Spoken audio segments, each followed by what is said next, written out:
hi there. Thanks for showing up for your learning.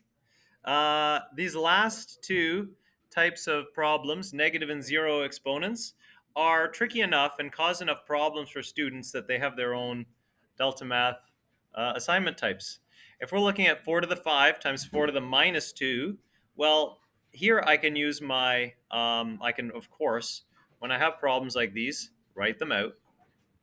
So I'm going to get some fresh paper, write it out, 4 to the 5 multiplied by 4 to the minus 2.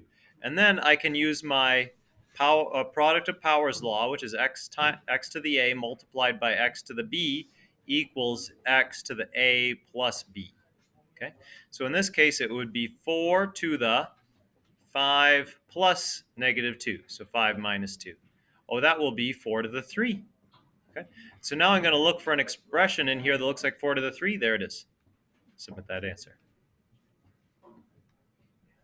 Here, 2 to the negative 1 to the 6. Again, we're going to use our power laws, but with negative exponents. Here, x to the a raised to the power b is x to the a multiplied by b. So in this case, 2 to the negative 1 to the 6 is going to equal 2 to the negative 1 times 6, 2 to the negative 6. And then I look over here, oh, there it is. I see it, 2 to the negative 6. But it's also important to note, sometimes they're going to give you the answer like this, 1 over 2 to the 6. And these are equivalent.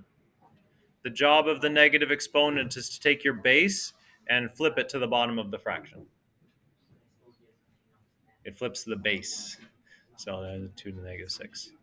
So that's how you can resolve these. But there's also ones with, this is going to be 6 to the negative 2. And here's 6 to the negative 2. How do I know that? Well, I'll show you. If I have 6 to the negative 1, and I raise that to the power 2, that's going to be 6 to the negative 1 times 2. So 6 to the negative 2. 6 to the negative 2 is the same thing as saying 1 over 6 squared. And 6 squared is 36. There's our answer. Okay. Here, you just use your subtraction of the exponents, because we know that if I have x to the a divided by x to the b, that's x to the a minus b. So I apply that law right away. 2 to the negative 1 divided by 2 to the 4 is going to equal 2 to the negative 1 minus 4 equals 2 to the negative 5. And then I have to find the expression that looks like 2 to the negative 5. Well, let's rewrite 2 to the negative 5 a new way. 1 over 2 to the 5, and 2 to the 5 happens to be 32. 1 over 32. So it's this one. Okay. And let's find one with a zero exponent. There's one. 2 to the 3 over 2 to the 0. All right. 2 to the 0 is just 1. So this answer is the same as 2 to the 3, which is 8. Because I've memorized my powers 2.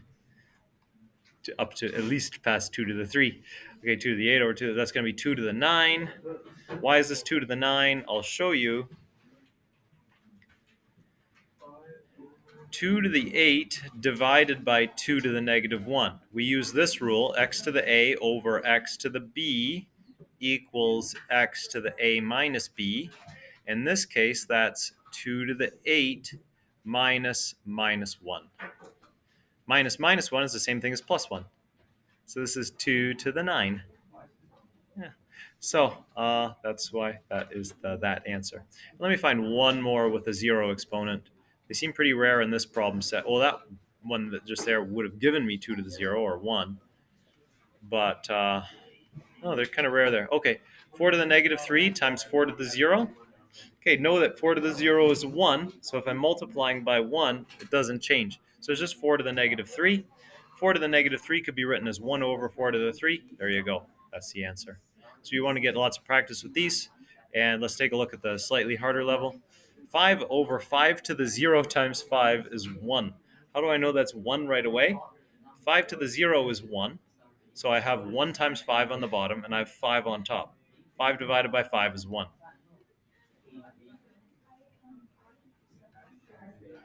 3 to the negative 1 over 3 to the negative 2, all to the negative 1. So many ways to eat this elephant. Let's take a look at some ways we can eat this elephant. Okay, 3 to the negative 1 over 3 to the negative 2.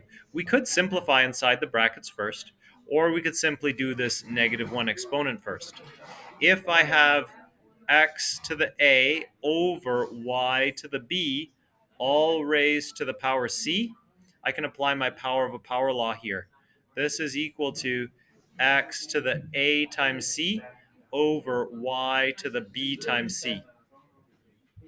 Okay? That's an extension of your power of a power law, turning it into fractions.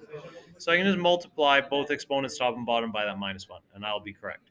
So this will be 3 to the minus 1 times minus 1 over 3 to the minus 2 times minus 1. Multiplying by minus 1 just flips the thing's sign.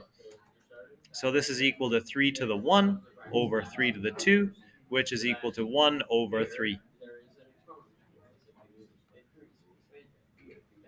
Yay.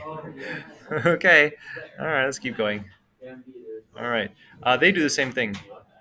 Oh, they do what's inside the parentheses first. So they do 3 to the minus 1 over 3 to the minus 2. And they do 3 to the minus 1 minus minus 2, which is going to be 3 to the 1. That's another way to do it. Notice their way is different than my way, and we both got to the same answer. That because both ways are correct, because you can climb different faces of the mountain and get to the same top. Okay, so 2 to the 0 on the bottom of that fraction is just 1. So I have inside the brackets 2 to the negative 1, and I'm going to raise that to the power 3. So that's 2 to the negative 3. 2 to the negative 3 is 1 over 8. So these are how you can solve these problems. Maybe I ought to show you on paper how you can do some more of these. So let's see. Here, 2 to the 2 over 2 to the negative 8 multiplied by 2 to the 8. Okay, first step, copy it out. 2 to the 2 over 2 to the negative 8 multiplied by 2 to the 8. Okay, so let's first do the division. We could do that first. So this is equal to 2 to the 2 minus 8 multiplied by 2 to the 8. Okay, 2 minus 8 is 10. And so then we have 2 to the 10 times 2 to the 8. Well, that's 2 to the 10 plus 8, or 2 to the 18. 2 to the 18 is going to be one of my answers. There it is. Boop, submit the answer. Yes, I'm quite confident. Hooray! So that's how you do these. All right, any problems, grab me, and I will help you. Otherwise, thanks for showing up for your learning.